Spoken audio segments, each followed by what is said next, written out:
Assalamualaikum warahmatullahi wabarakatuh. Hi friends, today I will show you how to clean your teeth.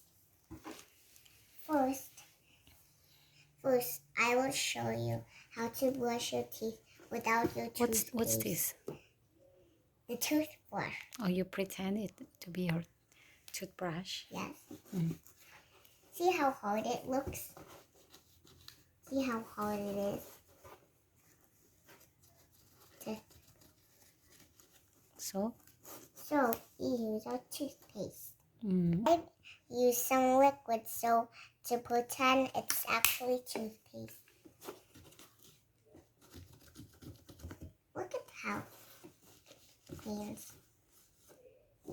You need to clean your front teeth. And then your top teeth. And then your inside teeth.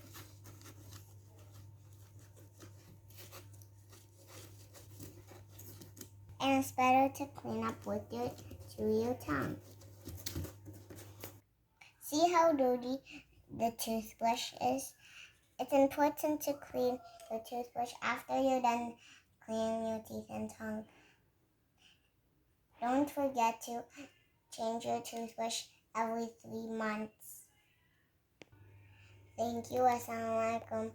Bye, friends.